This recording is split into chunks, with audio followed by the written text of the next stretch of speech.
Christmas dinner. Turkey steam still in the air, lights flickering gold on the tree.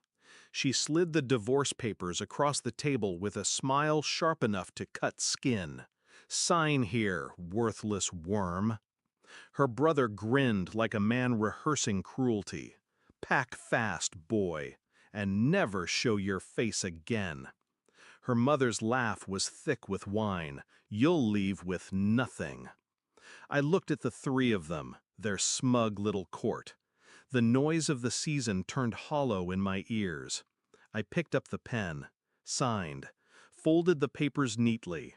Then I stood, left the gifts unopened, took the stairs two at a time, packed everything that mattered into one bag. Not clothes, not keepsakes, evidence. On my way out, I smiled. The next morning, they woke to sirens, blue and red flashing through their perfect curtains. Because I had been planning for this longer than they had. It hadn't started at Christmas. It started last summer, when she stopped meeting my eyes after 10 p.m. When the bank account bled money into miscellaneous expenses she couldn't explain. Her brother had been too comfortable in my house, too free with his comments about my work, my earnings, my future. Her mother's smile had been more of a smirk every time I mentioned paying off the mortgage early. I'd seen the affair coming before I could prove it, and when I finally did, the betrayal was worse than expected. Not just her and another man, but her and him, her brother. The money drained from our accounts hadn't gone to hotels or jewelry. It had gone into buying out her mother's failing business, in my name, with my credit. A business drowning in debt she planned to let sink, with me still chained to it. They wanted me stripped bare, bankrupt, disgraced, then thrown away like I'd never been part of their little dynasty. They thought the divorce papers would finish it. They didn't know I'd already been taking notes. Months earlier, I had quietly pulled bank statements, cloned her phone while she slept. Every text, every call, every drunken voicemail from her brother was cataloged. Every fake invoice from her mother's vendors filed away. I met with a forensic accountant, slid him a retainer in cash, watched his eyebrows rise as he flipped through the evidence. I hired a private investigator, gave him a single instruction: prove it all. He did.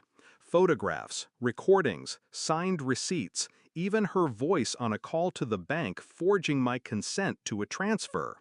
I stayed quiet, smiled at her over dinner, kissed her cheek before work, watched the three of them tighten the noose, thinking I hadn't noticed the rope.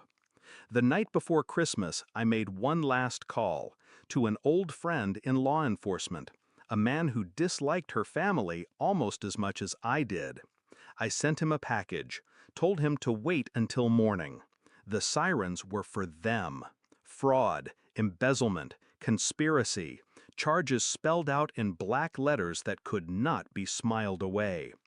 I stood on the curb across the street, coffee in hand, while they were escorted out in pajamas.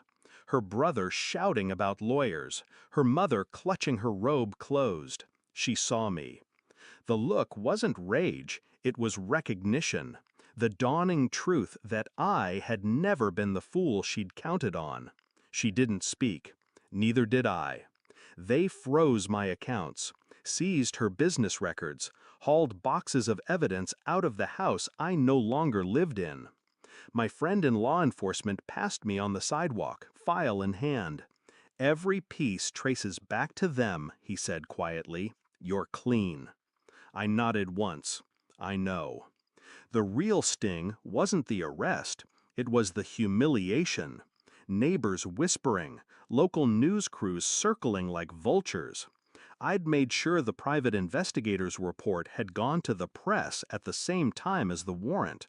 Every sordid detail, every late-night meeting, every falsified signature, every wire transfer. By the time they made bail, their reputations were already ash, and ash doesn't rebuild. I didn't return to the house, Didn't retrieve what I'd left behind. I moved into a small apartment overlooking the river. Clean walls, quiet, no reminders of their voices. People ask if I miss her. I don't. You can't miss something that never truly existed. What they took from me wasn't money or property, it was time. Years I will not get back. But what I took from them was everything they measured themselves by. Their status, their image, the illusion that they could wound without bleeding. The last time I saw her was in court. She tried to glare, but her eyes wouldn't hold mine. She knew. I left without waiting for the verdict. I already had it. They'd planned to leave me with nothing. Instead, I left them with exactly that.